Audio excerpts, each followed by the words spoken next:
Hello everyone, let's take a quick look on the coordinate geometry part. Okay, so starting with the basic definition, what is a coordinate geometry? It is a branch of geometry in which we represent a point on the Cartesian plane, or we can say it a coordinates plane. Correct?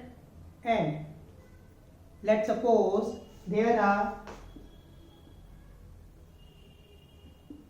this is my Cartesian plane. Correct? Now the right part side from the vertical axis is called as the x-axis, and the left part from the vertical axis is called as the negative x-axis. Correct? But the below part from the horizontal axis is known as negative y-axis, and the above part from the horizontal axis is known as the positive y-axis. Okay, now let's take a point.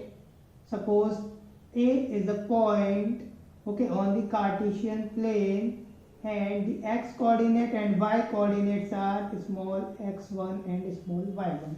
In a coordinate geometry, there are some basic terminology. Okay, let's discuss one by one about the basic terminology. Correct. So first is what? X-axis. So what is x-axis? Simple definition: the horizontal axis is known as x-axis. Okay. Second one is y-axis. What is y-axis? As simply, the vertical axis is known as y-axis. Correct. Now third one is the origin. What is origin? The intersection point of x-axis and y-axis is known as origin. Okay, and it can be represented as a point O.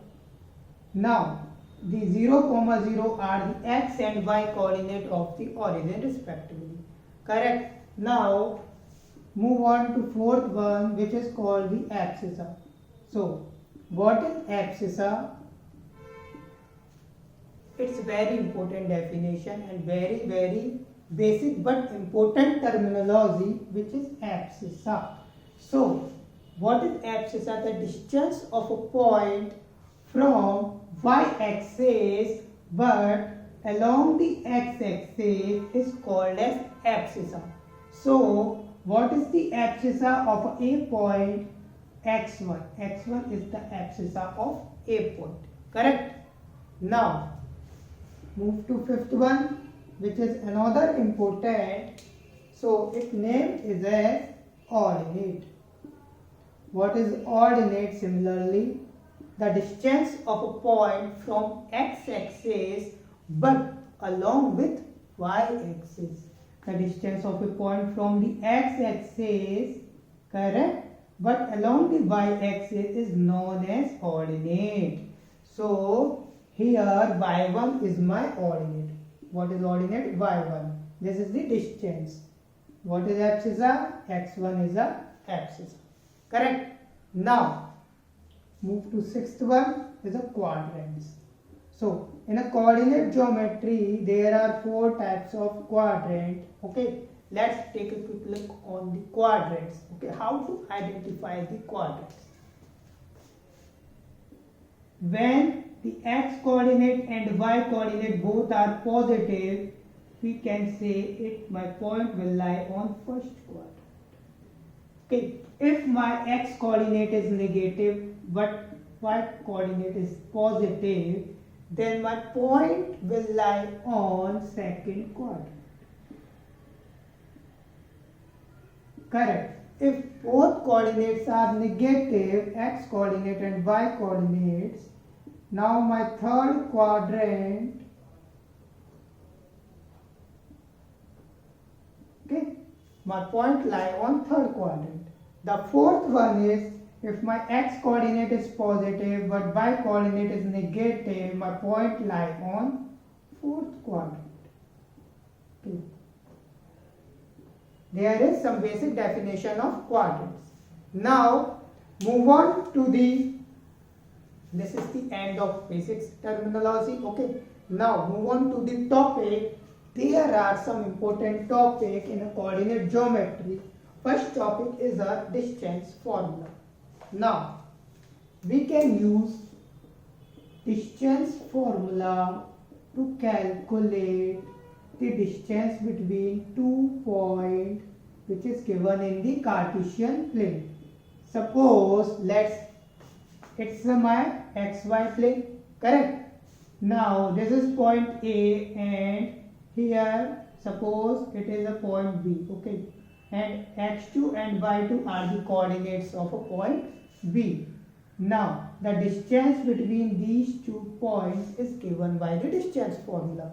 So what is the distance formula? Distance formula under root of x2 minus x1 whole square plus y2 minus y1 whole square. Okay, it is given by this formula. This is very important formula.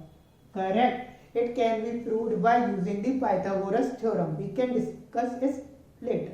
Correct. Now, second point is the relation between the points. It is another major topic. Relation between the points. Okay. In this topic, okay, there are following points in a Cartesian plane. Okay, a point, if 3 points are given,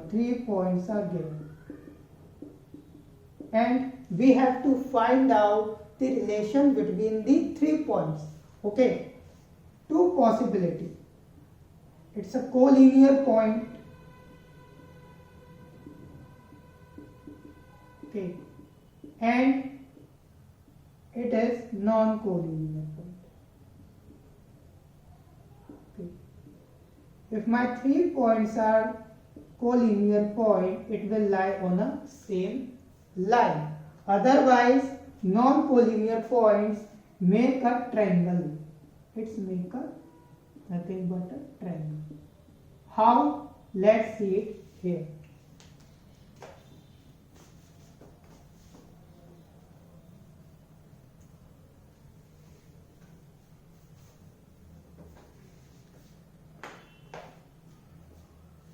Suppose this is my y-axis, this is x-axis. Now there will be 3 points A, B and C. Let's see A, B and C. Now if these points are lie on one line, okay, these points are collinear. Otherwise, if these 3 points lie this, suppose this is A1, B1 and C1. Now, if I join the 3 points, it make a triangle, correct? My non-collinear point make a triangle, otherwise collinear point. But how can we identify it is a collinear or non-collinear? By using the distance formula. We can calculate the distance between these points AB, BC and AC. Okay, if the distance between AB plus the distance between BC will be equal to distance between AC, if this relation satisfies, so we can say that my 3 points are collinear points. If this relation is not satisfied, then we can say that my 3 points make a triangle. Okay, it is all about the 3 points. Okay, there is one another case B. If 4 points are given, there are many possibilities. It will be a collinear point, it makes a triangle, it makes a parallelogram, rectangle, square, rhombus, any type of quadrilateral it makes. Okay, so we discuss one by one. Correct?